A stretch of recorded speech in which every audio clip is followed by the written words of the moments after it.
عليكم ورحمة الله تعالى وبركاته. معكم شهوة حليمة قحمان.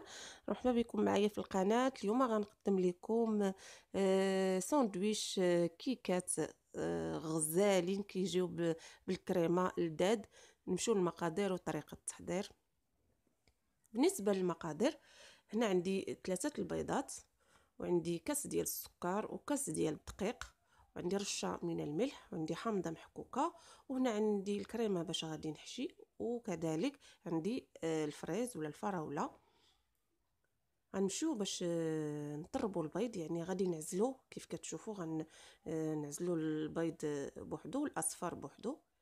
غنخدموا الابيض البيض هو الاول على هذا الشكل. غادي نضيف عليه كاس السكر، وغادي نخلط الكل بالطراب الكهربائي حتى نحصل على خليط ابيض كيف غادي تشوفوا.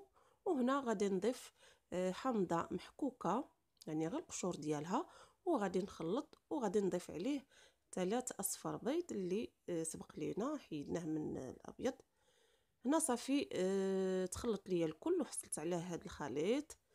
من بعد غادي نضيف كاس ديال الدقيق، وغادي نضيف واحد رشه من الملح، ونخل كل شيء، يعني نغربل الدقيق. من بعد غناخذ سباتي وغادي نحرك على هذا الشكل، يعني من التحت للفوق، باش يبقى لينا الهواء في هذا العجين. ومن بعد غادي ناخذ جيب الحلواني على هذا الشكل، ونوضع الخليط الكل كله، يعني بالنسبه لهاد الكيك، يعني بحال تقريبا زجينواز، يعني ما فيش الزيت نهائيا، كيجي رائع لا في المنظر ولا في المذاق. كناخذوا طاوه الفرن، يعني دايرين ليها ورق الفرن، وكنديروا على هذا الشكل دوائر، يعني دوائر غير هكا باش تعطينا الشكل. كيف كتشوفوا الطريقه سهله وبسيطه، ولكن كتجي لذيذه صدقوني، يعني لذيذه لا من ناحيه مذاق الحامض اللي في الخليط ديال الكيك، ولا الكريمه ايضا. صافي هنا الفرن انا مشعلاه يعني 180 درجه، وغندخل هاد الدوائر ديال الكيك ديالي يطيبوا على يعني دغيا، يعني راهما غيطيبوا غير ب10 دقائق، ما كيكثروش. صافي هنا مني طابوا ليا، غادي نقطع بالمقص ونخلي الورق باش غادي يعاوني باش نتني كيف كتشوفوا على هذا الشكل.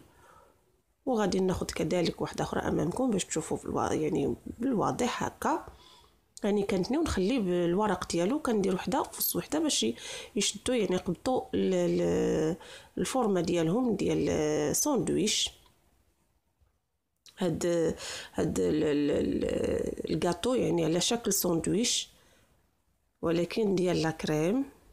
صافي هنا كملت الكل. غناخذ الكريمه ديالي هاد ديال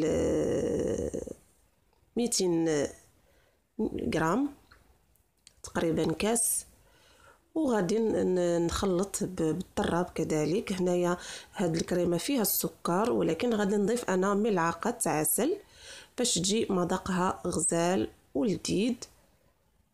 صافي غادي نخلط بالطراب كيف كتشوفوا، نحصل على كريم شونتي يكون طالع باش نقدر نديرو في الجيب الحلواني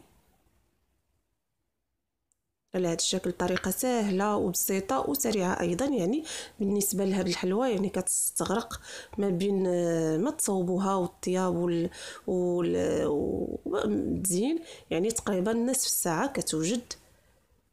صافي هنا الكريمه درتها في جيب الحلواني، وغادي ناخذ هاد لي ساندويش ديالي كيف كتشوفوا. كنزول ليهم ورق الفرن، وغادي نخليهم على هاد الشكل، على شكل ساندويش، ونحشيهم بالكريمه كيف كتشوفوا. طريقه سهله وبسيطه كذلك كيف سبق لي ذكرت، يعني لذيذه ايضا والمنظر ديالها غزال. صافي هنا حشيت هاد الساندويش ديالي بالكريمه، من بعد غادي ندير ليها الفريز، يعني الفراوله كيف كتشوفوا. يعني الورق الفرن يعني كيتحيد بسهوله. طريقه كيف شفتوا سهله. من بعد غادي ناخذ الفراوله ديالي ولا الفريز اللي انا قطعته، يعني مقطع على هذا الشكل، ونحطو فوق الكريمه، يعني نزوق به باش كيجي المنظر وكذلك لذيذ حتى في المذاق، مع كيتواتى مع الكريمه الشونتي. الا بغيتو تزينوا باي فاكهه عندكم يعني موجوده عندكم زينوا، يعني غير هذه كيكون حتى في المذاق مع الكريمه كيجي زوين. هاد الفريز صافي. هنايا بعجاله غادي تشوفوا يعني واحده اخرى، يعني حتى نكمل جميع الدوائر ديالي ديال الكيك. كيف سبق لي ذكرت، هاد الكيك راه بحال الجينواز. صافي هنا غادي نزين كيف كتشوفوا بالفريز. وهنا ملي كملت كلشي هنا غادي ندير عليهم السكر كلاصي، يعني ندردروفهم من الفوق باش يعطي المنظر وحتى المذاق. ونمشيو للطبق النهائي، يعني تزيين، يعني باش تشوفوا الطبق الاخير وتشوفوا المنظر ديالو كيجي رائع. يعني حتى فاش هكا تاخذوا طريف منه يرطب، يعني ديروه تاكلوه مع الفريز ومع الكريمه كذلك كيجي رائع ولذيذ. نتمنى تجربوه. طريقه سهله كيف سبق لي ذكرت ولذيذه وما فيهاش يعني ما كتسديش الوقت بزاف، عندكم نصف ساعه وبامكانكم ديروه باي فاكهه. نتمنى تعجبكم الوصفه ديال اليوم، وإلا عجبكم الفيديو ديروا جيم، والى اللقاء الى فيديو اخر ان شاء الله. مع السلامه.